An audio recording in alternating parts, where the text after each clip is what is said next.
As we awaken during the night, wait, we're still asleep. Some apes are awake. Anyway, they're making some distressing discoveries.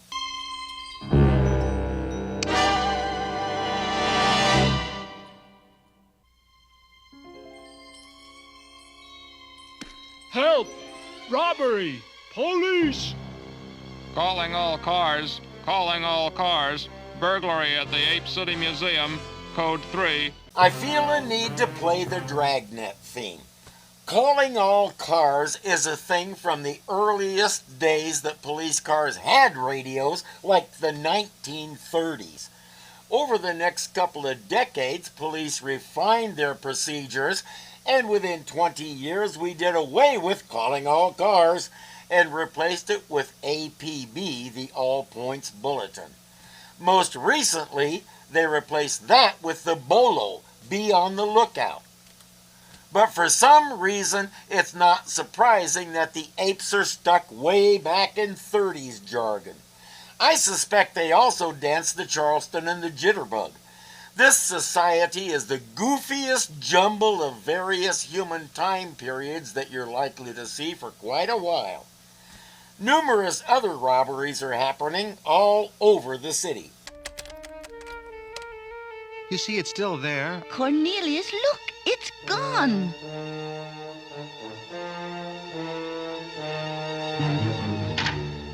Operator, get me the police. I want to report a burglary. Hello, police. I want to report a theft. A valuable antique. A family heirloom. It's a first edition of the collected works of William Apespeare. William Apespeare. I wonder how much terrible word manipulation like that helped decrease the show's popularity. Even when I was 10, I would have been grumbling about that one. And those figures that were sneaking away are definitely wearing Underdweller robes. But the Underdwellers don't need any of this stuff. So, why? Now that we've taken everything of value in Ape City, there's only one thing left, the inevitable. Dr. Zas will be forced to declare war on the Underdwellers. This is why you don't judge based only on the clothes. A few key figures talking to the press start the rumor that the Underdwellers are invading. Everybody cower in fear in your homes. Cornelius and Zira make contact with our friends. Surely you can try to convince them to stop stealing, to give everything back. I just can't fathom it. Why would the Underdwellers want to steal old works of ape art at the risk of war? What do you think, Judy? You know Credo better than any of us. It just doesn't sound right. It's not like them. Credo would never allow it. Usa speaks the truth.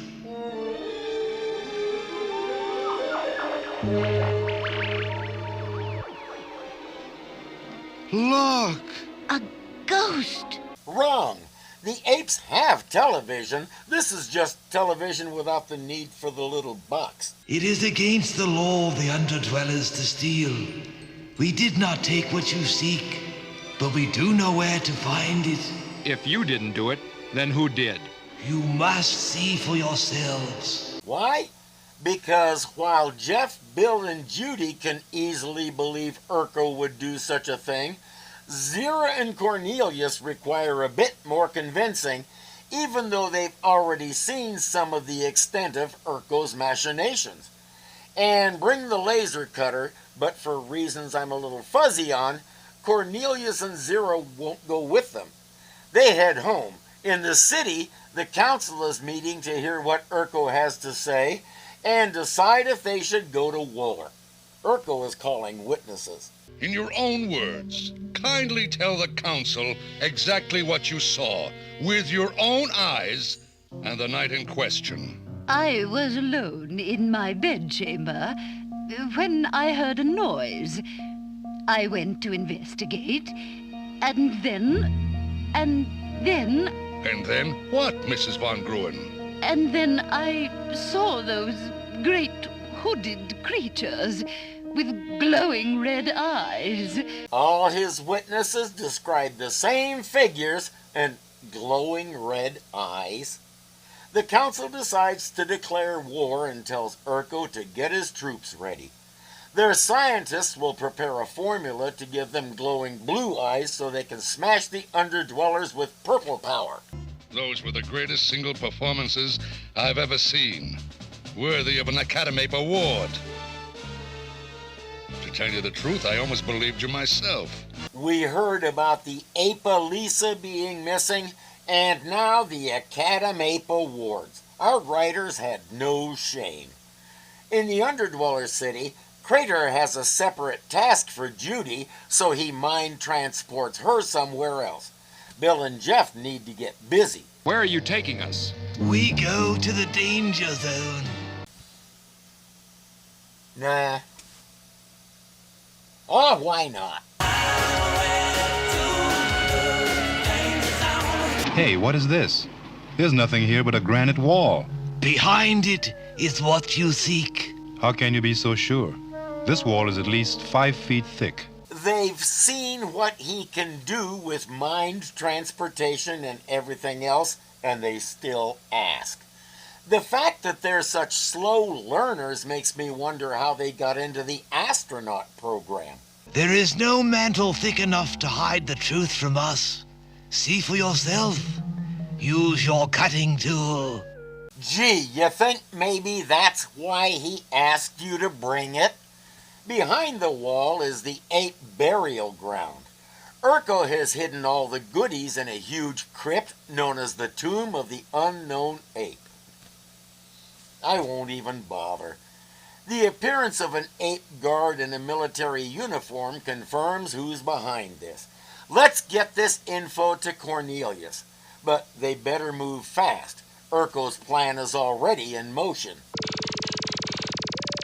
I want every ounce of explosive in Ape City on that barge when we launch it. And hurry, we attack at dawn. It's a little unclear, but he says the river goes underground right at the area where the Underdwellers' tunnels are. A big enough kaboom at the wall where the river turns downward should bring down their whole edifice. But there's something he doesn't know. When the tunnel blows up, the entire underground region will be flooded, and Ape City will collapse on top of it. The underground region is under Ape City. Both our civilizations will be destroyed. They can't let that happen. They have friends in both places. And when you're in their situations, you gotta have friends. Now that war has been declared, I'm so worried about Bill and Jeff and Judy. I don't think I'll ever get to sleep. Forget about sleep, Cornelius. Oh, all right. What? Who is it? Cornelius, look. Don't be frightened. It's me, Bill. But how? Crador is mind transporting my image. But why? That's it. Now you're getting with the program.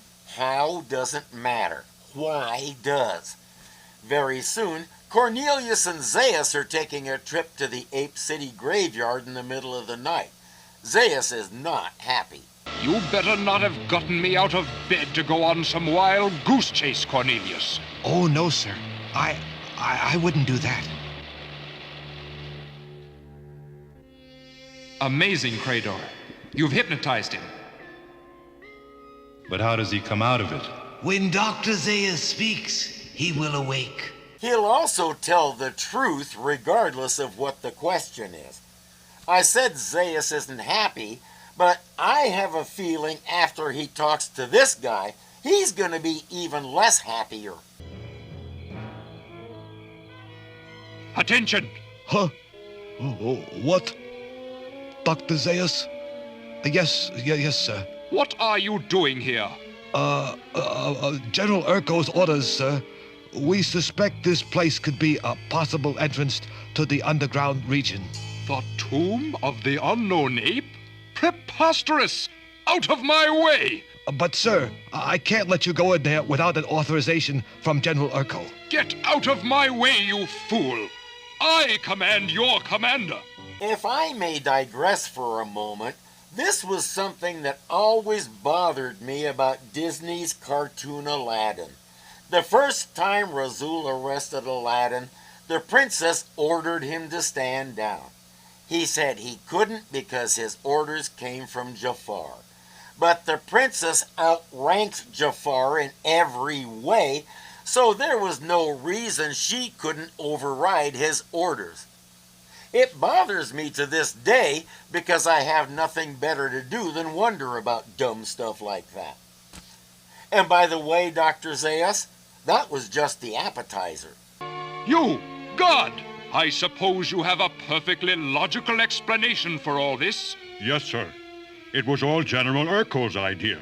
He was sure you'd declare war if we did it and blamed it on the Underdwellers. And what was he planning with this after the war was over? Why, return it. It's against ape law to steal. So it's against the law to steal, but not if you only steal temporarily. Unfortunately, in their society, that makes sense. Zas has seen more than enough. He tries to radio Urco and tell him to stand down, but Urco has turned his radio off. Gonna have to do this in person. But Krator says they'll never get there in time. He's right. Urco has already launched the barge. General Urco, I order you to stop that barge full of explosives. There's no way to stop it now.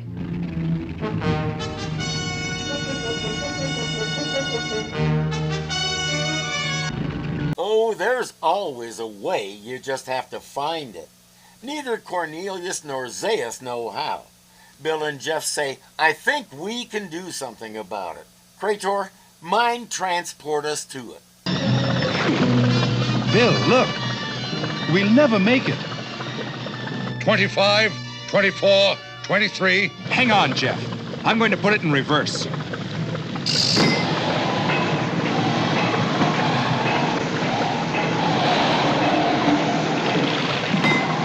Bill, you did it. What do you say we give Urco a little surprise? I'm hearing Master Chief and Halo 2 asking for permission to give the Covenant their bomb back.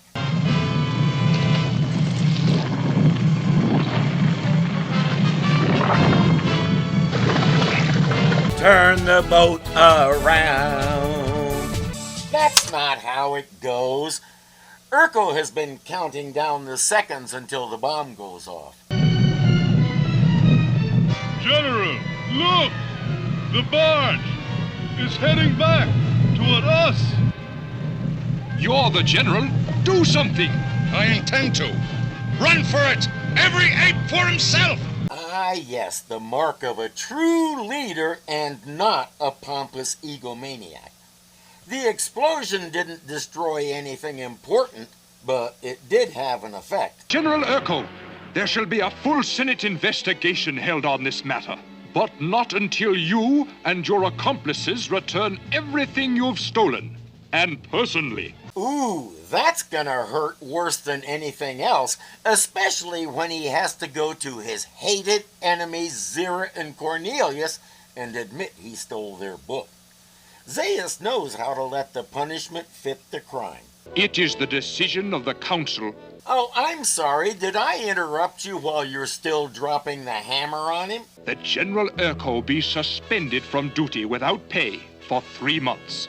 Why only 3 months? And why not some prison time? And that he make a public apology to all peace-loving apes on national television.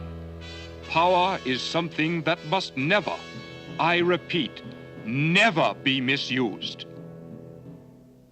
We sincerely trust the next time the good general has the best interest of apedom at heart, he doesn't take it upon himself to start a war. Do I make myself clear? That's why they're hoping he's learned his lesson and he'll reform his ways. Pleasant thought, but do you see it happening? You mean if the explosives had have blown up the tunnel, Ape City would have been destroyed?